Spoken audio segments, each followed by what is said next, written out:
Okay, here is a little video on vibrato, kind of why you do it, how you do it, different ways to do it, when to do it, all those kind of things. There'll be a little bit about kind of some other kind of embellishments that you can do, because mostly what this video is about is kind of how to, go from playing notes to playing music. Guitar, in my opinion, as far as is the most expressive instrument there is besides the human voice. Human voice being the best simply because it literally comes from inside you. So, it's how we express emotion to each other a lot of times is, through our voices. So you kind of want to try to be as vocal as possible on this thing. So listening to singers is really important, hearing how they do vibrato, which I should probably define means when you're holding a note, not just holding it, means giving it a little bit of pitch wavering. It just, sounds better.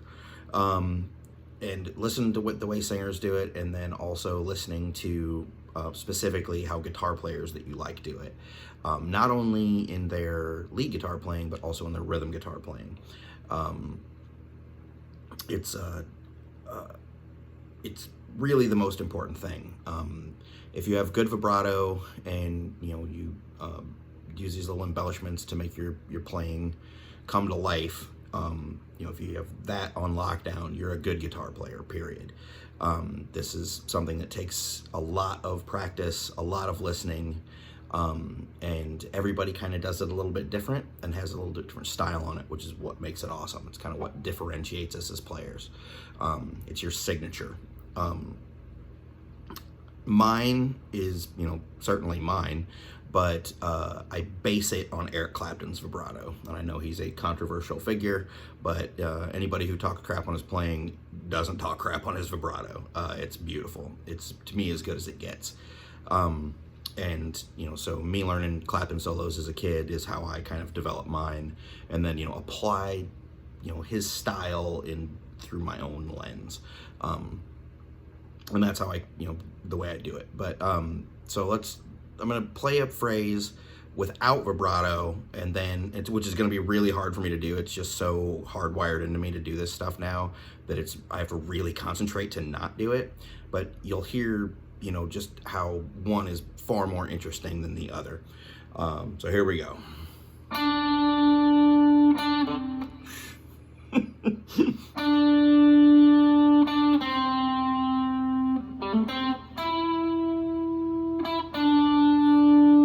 I even put a little on there and did a little embellishment that I probably shouldn't have done, just because it's that difficult to not do it for me. So now I'm going to play it with some embellishments and some vibrato, and you'll hear the difference.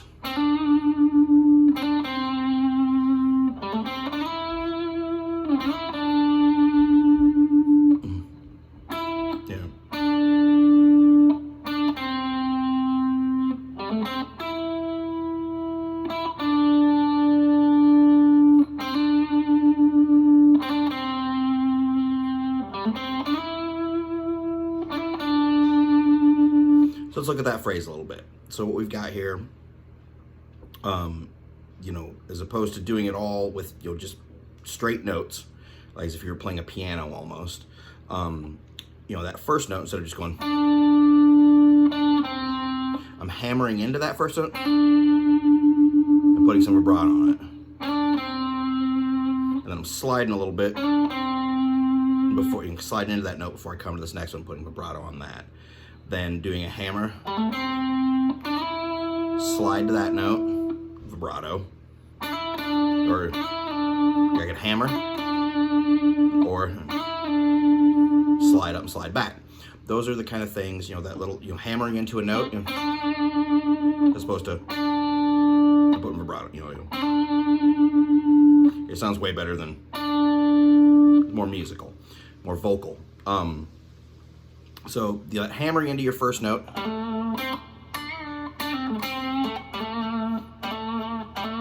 I hammer into a lot of stuff, especially when I'm playing pentatonics. I'm playing a little slower, more melodically. I'll hammer or slide into quite a few notes. And then that vibrato,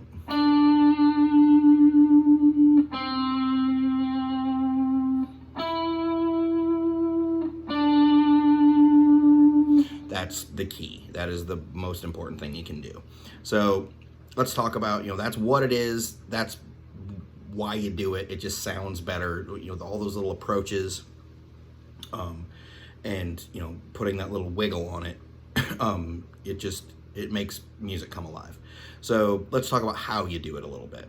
So the way that I do it is, again, I'm trying to imitate Clapton's vibrato, but I don't do it like Clapton does it. Clapton's method is if he's doing on his first finger here, his hand will be pretty much disconnected from the entire guitar. Just the tip of his finger will be there like that. And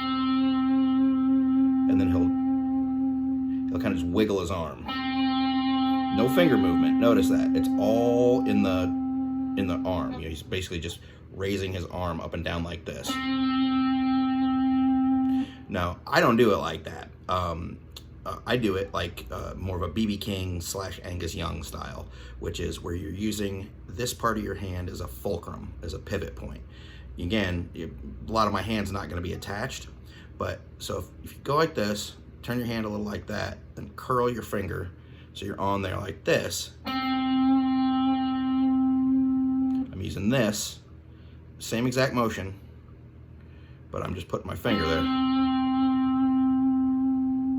And the key is it's a tiny raise in the pitch, because you're going, you're bending the string that makes the pitch upward. The secret to good vibrato is to keep that finger good and stiff. There's no finger movement. It's all arm and wrist. Mine from the elbow, kind of, but excuse me. But the real secret to it is it bends up, and then it comes back to the center point, back to the actual note that you're on. When people are starting out with this, a lot of times what happens is they bend it down and then they push it up and go,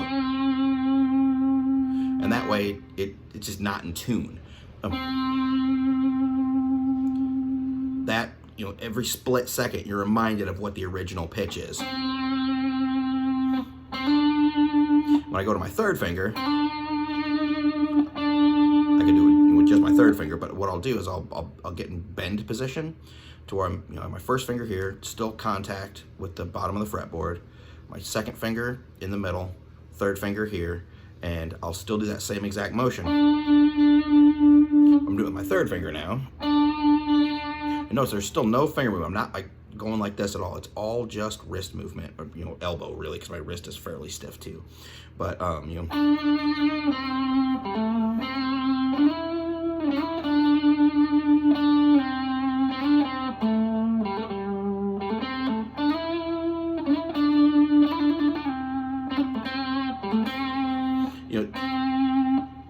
and it's fine to do this guy too.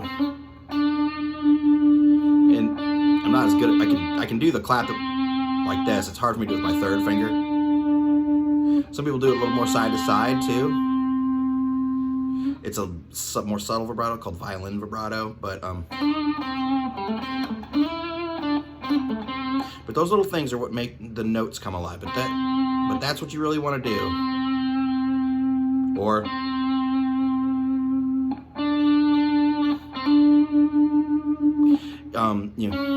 second finger's the same thing. I'm always pivoting off this guy, if I use my pinky. This is still my point of contact, and I'm still rotating my arm out this direction. You can't do the downward pull on the high E string though, which means you kind of have to do the Clapton vibrato, but you push up. So there's nothing in contact when I'm doing vibrato on the high E string, other than where I'm at on the thing.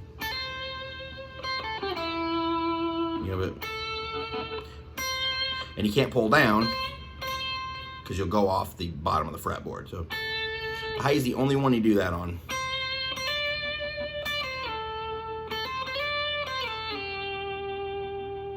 But it's bent up and then brought back to the center point. Bent up, brought back to the center point. Bent up, brought back to the center point. And it's just a tiny bit. Not even a quarter of a step is where, I mean, some guys have real wide.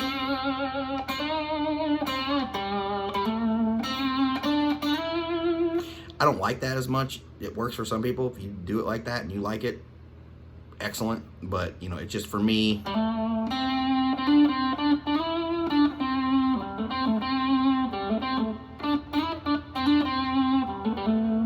But those little things, you know, the hammer into a note, slide in, slide out, adding a little bit of vibrato, just getting a mastery of those three basic things, which are harder than they seem, but once you get the hang of it, like I said, it's like it's almost impossible for me to not do it.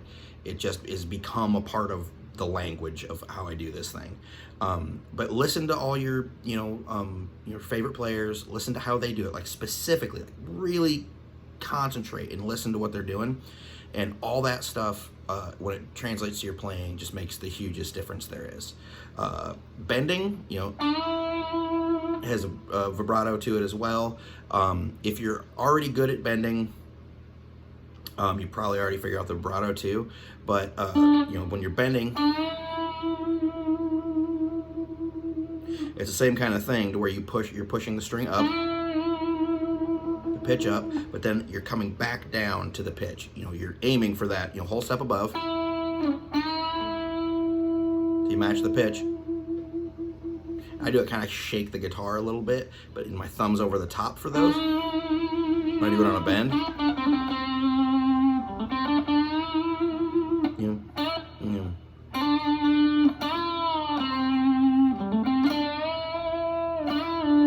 Another way to play that as well.